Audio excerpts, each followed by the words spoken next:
We talked about No More Heroes, about knockoff lightsabers and assassinations gone wrong, but every once in a while, a sequel just comes out that ruins everything that was good about the first game. Raise your glasses high with me on Pen Made Mightier as we talk about No More Heroes 2. Pen made mightier without roids. If you've never been in this position, just try and fill my shoes for just a second. No More Heroes was one of my favorite games. I played that game on every difficulty multiple times, just in cycles as it was meant to be played. When No More Heroes 2 was announced, I was so ecstatic for this game. I devoured each trailer with an unparalleled tenacity. I could not wait for Suda51's next entry into this series. And I was worried because it was called Desperate Struggle DS. So I was worried for a second they were just trying to do a DS port, because all the DS games are... There's like 1,000 examples of games that use DS in their title as a way to sell the fact that it was a DS game.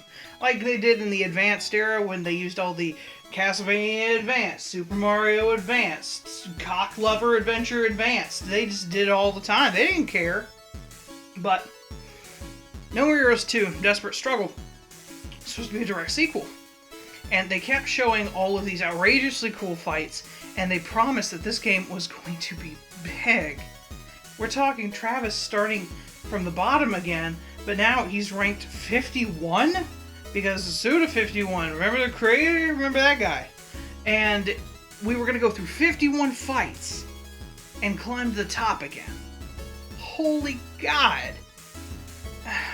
And just to remind you, everything I love about that first game, it had unparalleled soundtrack. The game's soundtrack was one of a kind. It was so unique. It had some amazingly cool fights, and it had some really interesting character designs you just didn't see in games of that caliber. Beyond that, it really had some subtle, meaningful character growth, some really good development. And then it had some fantastic world rules. And what I mean by world rules is when a world says vampires die in sunlight, and then they kill the vampires in the sunlight, that's setting a good world rule and then following it. But if a world rule just says vampires can be killed in sunlight, oh, except for all the times they can't, that's setting a world rule and then not giving a shit and just doing it because it's fun. The first game set really good world rules about assassins and who they were and what they meant to this place of Santa Destroy. Second game kept the first three of those things. It decided, you know what, screw the world rules and screw the character growth. Let's just do what we did again as a lazy cash cow. So on to some of the reasons I was disappointed with this game. First off, we were promised 51 assassins. You know how many we got? 14. 14. They used a lazy cop-out in making 25 of them just cheerleaders for one of the football players. And the football player summons a mech, and so you're fighting a football star and a bunch of cheerleaders in a mech on a football field. And Travis has a mech. He got a mech given to him by Naomi. But it comes out of nowhere, and it doesn't mean anything. Like, why does he have a mech? Why doesn't he ever use it again? Where did the mech come from? What do you learn from Travis when it comes to that fight? Other than, oh, Travis likes giant robots, and this is a giant robot. Let's do a giant robot fight, said Suda51. As he eagerly bathed in his millions of dollars. Jackass. So, but that pretty much encompasses my entire feelings for every fight in this game. It looks stunning. It plays fun. But they built the bosses to take a hell of a beating, and to just take cut after cut after cut after cut after murderous rampaging slash to destroy, but it really didn't feel like you were doing anything. They even had to pad every boss arena with a hidden bit of health and battery power so that if you got low, you could just go get that and keep going with the fight. But to me, that's bad game design. If you have to pad your boss arena with health power-ups just because this boss has so much health that it's impossible to kill, you failed your players. At least in my opinion. Boss fights should be challenging for more reasons than just how much damage they do and just how much health they have. That's not challenge. That's a waste of your time. There's a lot of fights in this that some people are like, oh, but that fight was really cool. And there are a couple that are pretty meaningful, honestly. The first game, each fight taught us something about Travis. In this next one, they really don't. The first one you do is Skelter Helter, who is Helter Skelter's brother. Helter Skelter from the first game, remember? The mix of Dante and Sephiroth? This guy's a mix of Cloud and Virgil. Oh god, the parallels are infinite. But his weapons aren't even as advanced as his brother's.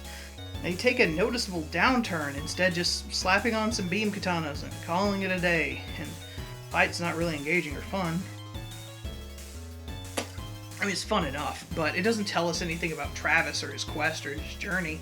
Neither does Nathan Copeland, who even Suda51 says was just a throwaway that didn't get put into the first No More Heroes game. He was left on the cutting room floor, and he decided to jam him into this game, and they just put him in Death Metal's mansion because you fought Death Metal in a mansion, and this guy is a hip-hop guy, so we couldn't even fight him like in a club or something interesting because he was like hip-hop themed, or because he had that air of being a sort of preacher vigilante. We couldn't fight him in a megachurch or something like that. That would have been cool. No, it's just in a mansion. Just a boring cribs mansion. Stupid. Next is that Charlie McDonald's guy. Remember him? He's the football guy I was talking about with the mech. Completely pointless. You learn next to nothing about him. I mean, it's a cool fight. You get to fight in this like pseudo, what do you call it? Mortal Kombat environment, and then you get to pull off a button combo that blows them in half. That's fun. And you like it. You have a good time. But it doesn't tell us anything about Travis, and it doesn't tell us anything about the world. And then after that is Kimmy. And Kimmy is the sole fight in this game that I will defend. I think it was interesting because A, it can happen out of order like it did for me if you don't go back home enough. And then beyond that, she is a lower ranking assassin who has fallen in love with her vision of who Travis Touchdown is and come here to kill him and claim his title. It shows that A, Travis has gained enough clout that he has developed a fan base. It also shows that there are people who are actively emulating him now because of his strength. And it shows that Travis has become a bit of an icon that girls can actually look up to, which seems still weird to me, especially since he walked away from his title and just gave it all up the second he got it. So how did he become an icon? Even that has its plot holes and just doesn't make any sense. The next one's really where it starts to fall apart. Matt Helms. You don't really even find out his name, but they start talking about there's these Akashic points in Santa Destroy where you basically teleport to another world. And this is one of those, and you end up in a horror-themed wasteland with dudes with chainsaws and ghost children running about a house, and you fight a dude with a flamethrower in a really tight house, and I died a lot, and it sucked. But more than that, it's completely meaningless. Travis is scared of ghosts. Oh god, what did we learn? Travis doesn't like ghosts. Who doesn't like ghosts? I don't like ghosts. I like spirits, though. That's all we learned from that whole fight. And then after that, it's just one movie genre or video game genre after another. We do a whole Metal Gear Solid level where we get to fight a Hideo Kojima girl. Like I said, Matt Helms, he was horror. We even have a sci-fi level later with Vladimir, who's this space cosmonaut. A space cosmonaut who has not been to Earth since before the events of the first game, right? Hasn't been to Earth in tons of years, and yet he's still one of the Earth's top-ranked assassins, despite the fact that Travis, just a couple years ago, became the top-ranked assassin. Somehow there's a cosmonaut from Russia with a sun for a face who comes back to Earth, and he is already one of the top-ranked assassins. It doesn't make any sense. It's so freaking stupid. And you go through fight after fight after fight of it just being random knockoffs just from media that Travis enjoys. It's just stupid. Every single fight after that is one meaningless, fanciful blur that just embodies some bit of pop culture that Travis might enjoy and tells us nothing about Travis, about the world, or even about these people that we're killing. Remember in the first game where we fought Dr. Peace and then learned he had a daughter and that he was doing this to kind of impress her and he was sad when he died? Or that Shinobu had a father who was killed by a dude with a beam katana? We learned things about the people we were killing, and it made us learn about Travis and the world. In this game, we don't learn crap. Half of them, we don't even know their names when we murder them. It's just pointless. And we do the samurai movie, and you know, we do the gangster movie, and we do the 007 parody, but none of it means anything. Not really. It's just senseless violence, and that's fine if that's what you're here for. But I was in love with the characters, I was in love with the story, and I sure didn't get it. Not for No More Heroes 2. Remember how in the last game, Travis was just an unspeakable louse that even the girls on the phone from Beefhead Video made fun of? About how he was just garbage. And because he is garbage, he lives in a motel, his cat and Lex's and his boy. In this game, every female that he encounters instantly wants him. They want to sleep with him. There's all this sexual innuendo. Even more so in the first game when he was, you know, charging his lightsaber and all that. Now, we're talking girls who are throwing themselves at Travis Touchdown, of all people. The ones who don't aren't even named. Half of them are literal just objects, like the ones in McDonald. No, it's not McDonald. It's Copeland. Nathaniel Copeland's fight, where they are literally just shields between the two fighters to be gored apart. They don't even get lines. They're thrown like rag dolls and then just destroyed. Who cares about the women? And Shinobu gets the worst of it. Remember Shinobu from the first game? Came back, helped Travis save the day. Yeah, they dressed this high school girl up in this. Yeah. Put her in basically a nightie with some risque stockings and a mechanical arm, and they just let her out into the world. And they removed a subtle piece of character design from her because on her sword were little danglies from the anime that Travis loves, which showed that they had something in common. But they're gone now, because why should we try and develop the relationship that we are forcing on these two characters with anything of actual substance? Instead, we're treated to a montage where she tries to sleep with him, and Travis only says no because he would feel like the pervy teacher in a porno movie. Thanks, Travis. You stay classy, champ. I really wanted something great from this game. And I mean, that's not to say it still wasn't fun, but they had to resort to all these gimmicks.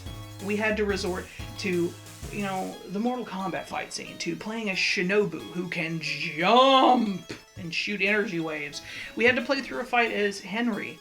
You know, we had to have all these gimmicky race segments and 8-bit nostalgic video games and all this stuff that just seemed so incongruous with everything that No More Heroes was. Now that we've talked about all that, the only real theory I can come up with about all this is that it might be an elaborate fever dream, and I hate having to resort to the "it's all a dream" theory. But hear me out on this. If all of these fights are just in Travis's head, if he truly went mad at the end of his clash between himself and his other half, remember the Fight Club thing? If he went crazy because Sylvia stopped him from resolving their interpersonal issues and lost his mind, and then had to spend years recovering, going through these fantastical fights that didn't actually make any sense, didn't actually happen, that were just based off of media and things that he loved and his own desire to be a fantastical hero, which he actually states that he wants to be a hero in this game, which really comes out of nowhere. The UAA exists.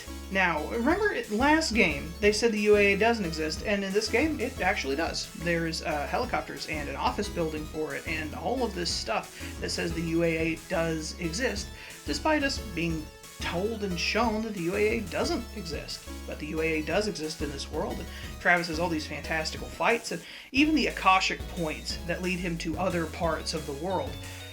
That could be referring to chakra points, like we talked about in the Steven Universe video, which could be reflecting the points of his brain that he is fixing with these fights. If that's the case, then that could explain those weird film noir vignette moments where Sylvia Crystal is shown working as a prostitute, and Travis keeps going and visiting her day in, day out, because this game has no class and it has no substance to it anymore. But if that is taking place because Sylvia Crystal bails when Travis loses his mind and breaks down, and then Travis has to go through a desperate struggle to recover his senses, and then goes to see Sylvia afterwards and take her away from all that, it would be a pretty interesting setup of Travis coming to terms with himself. Another point for that theory, by the way, remember all the different forms I talked about before when his slot machine went crazy? Most of those are gone now. They're still just Travis, until he turns into a tiger, which is Fight Club, because we got the spirit animal, right? Slide, you son of a bitch. So, got all of those things. You actually play as Henry, so it really could just be a manifestation of his mind, although to me that kind of feels like a cop-out. So, all that to say, I really loved No More Heroes. I loved the subtle character development.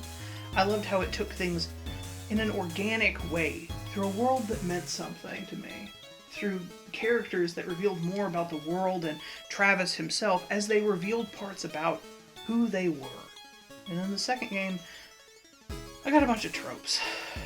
Even the mini-games went from mowing grass to 8-bit weird Mario-style mini-games to gain money, and I had to play some of them for hours to earn enough money to get to the next fight. It was boring and stupid. If I had been writing this game, I would have definitely made it to where Travis and Henry were part of the same body.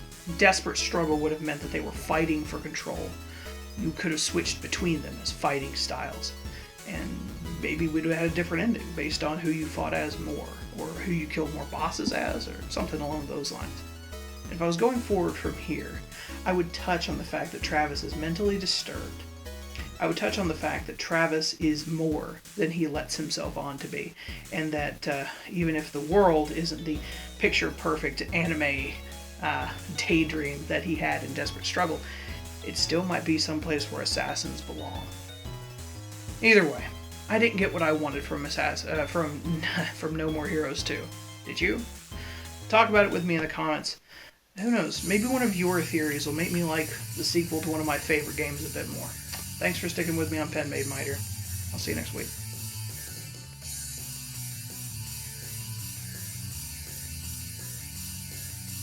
Pen Made Mightier without rollers. I thought that little flip actually turned out better than I thought it was going to. Yeah, I was also like, damn, he got that on the first take.